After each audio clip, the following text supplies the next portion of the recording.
UFC Jacare versus Hermansson recap. I actually watched these fights by myself. I bought some Newcastles, and what I realized is that the packaging was different. I thought, oh, they probably just changed the packaging, no big deal. And I started drinking them, and they tasted kind of weird. And I thought because I ate an edible before, like 10 milligrams, something small. I thought, oh, it's probably just because I'm high. That's why it's tasting different. And then I end up Googling it.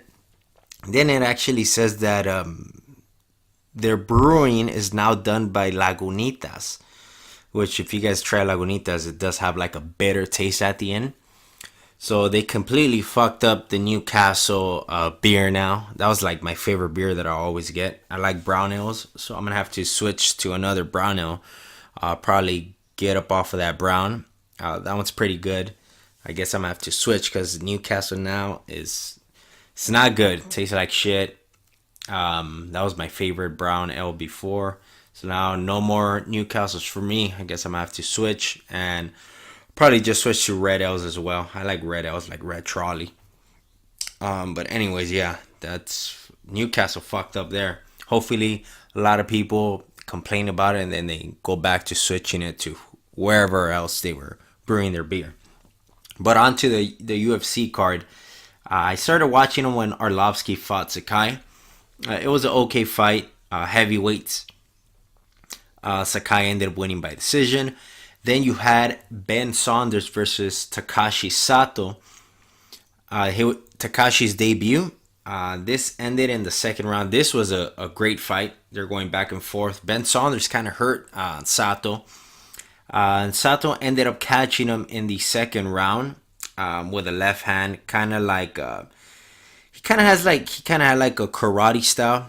If you guys know the karate style, when you come back with the cross, but he was left-handed, so it was he was left-handed, so he did hit him with the cross, so it's his left, kind of like Connor's left hand. Catches him right down the pipe, drops Ben Saunders, then goes to town, just starts ground and pounding on him, hits him with a couple elbows, cuts him up. The ref stops the fight. It's kind of funny. Ben Saunders starts getting up. He's real wobbly, and he's real tall as well. So he gets up and he just falls over because he's so rocked. If you guys haven't seen that, just go on Google and put Sato versus Saunders, and you'll be able to see a quick highlight of the finish. And it sucks for Ben Saunders. He's been around for a very long time, but this was a fight that obviously the UFC wants Takashi to win, because he's a newcomer, and to beat a name like Ben Saunders is a good win on his record. Then we move on to the main card. John Lineker versus Corey Sandhagen. I ended up taking John Lineker because I had no idea who Corey Sandhagen was, but he's real good, man. He's a very intelligent fighter. If you look at his picture, he kind of looks like what's his name, Dominic Cruz a bit, and he kind of fights like Dominic Cruz, or like TJ Dillashaw. He kind of fights like them. Very good footwork, strikes with everything. John Lineker is basically only strikes with his hands, right? He throws some leg kicks, which he was doing in this bout, but he's primarily just a boxer, heavy hands. And Corey just picked him apart. Didn't like destroy him, but I would say he won all the rounds. He won by decision. So good for Corey. This was at bantamweight, by the way. So that was a good bout. I don't know where John Lineker goes from here. He lost to Corey, who wasn't that known. I mean, I didn't even know him. And I watch the fights all the time. But a good win for Corey. The next one was Glover versus Ion Cutelaba. The Hulk. That's what they call Ion. And at the weigh-ins, it was interesting. He brought Glover's picture and tore it in half, kind of like how Connor tore Jose Aldo's picture when they were on tour.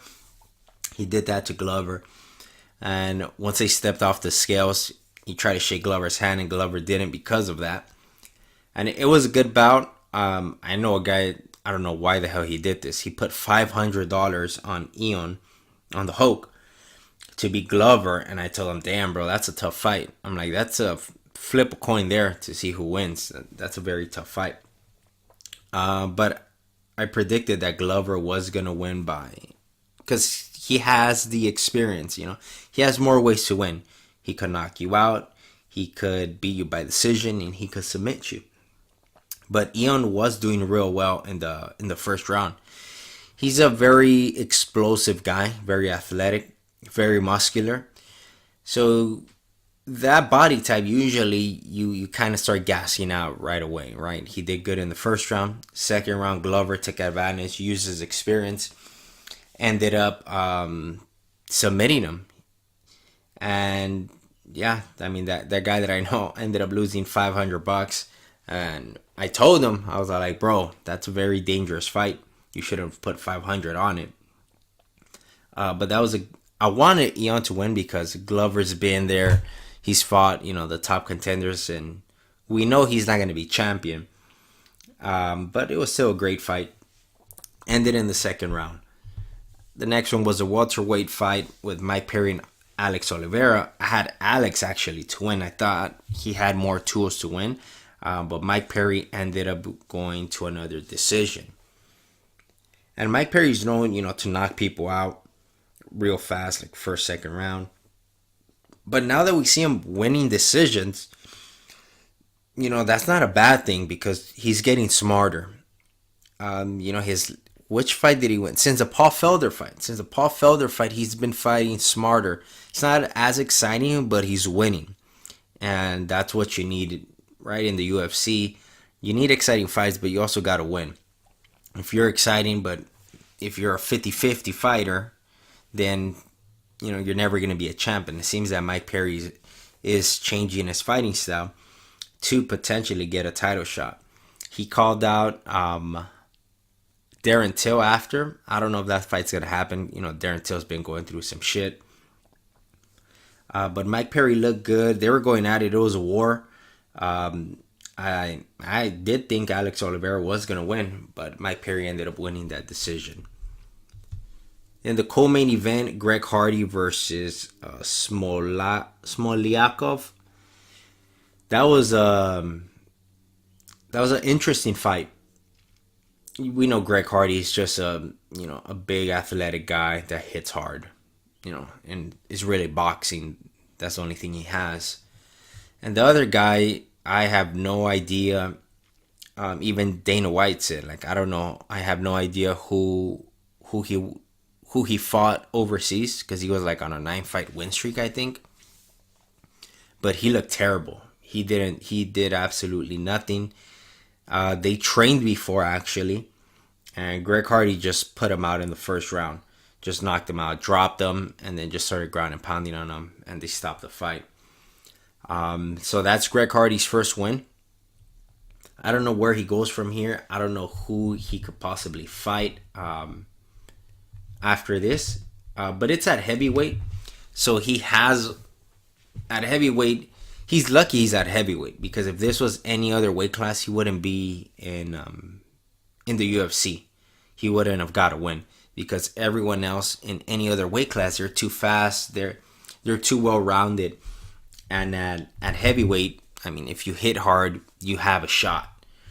But at heavyweight, it would be great to see him up against Derek Lewis, but I don't think the UFC will do that. I think they're going to try to protect Greg Hardy. But maybe they could give him Andrei Arlovski, right? He just lost. That's a big name too. So if Greg Hardy gets past him, I know Arlovski's mainly a striker, but he's a veteran. He could actually go ahead and take him down. We've seen Arlovski take people down. So he could actually take Greg Hardy down and beat him that way. Arlovski's coming off a loss. But that would be a big name for Greg Hardy. If he wants to step up and fight a legit fighter, he should fight Andrei Arlovski. That would be great. Then the main event, you had Jacare versus Jack Hermansson. I had Jacare to win that one. Before the fight, obviously during the fight, I noticed like he wasn't doing that good. Jack took the fight, I think, like on 2 weeks' notice. So short fight. Yeah, he fought like a month ago. He choked out David Branch. So I thought like this is gonna be too early, too short notice. I don't think he's gonna be able to beat someone like Jacare. But yeah, man, it's just volume.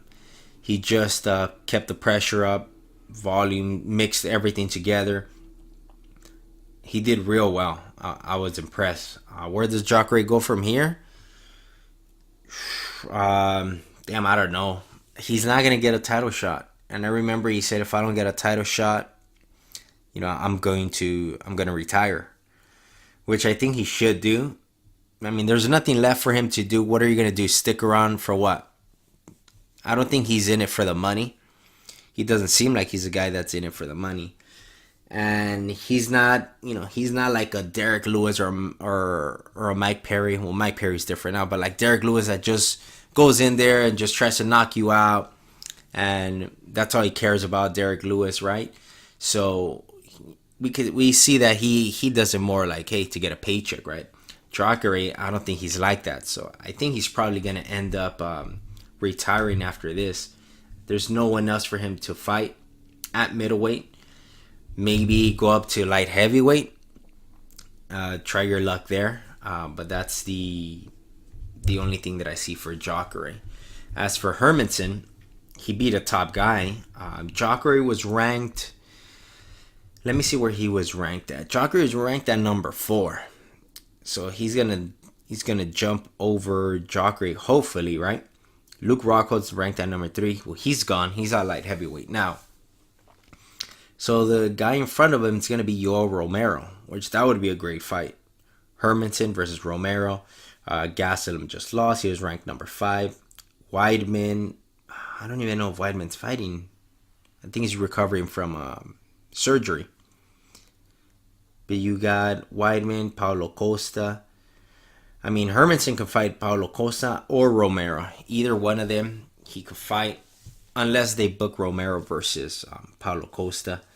But that'll be a good fight.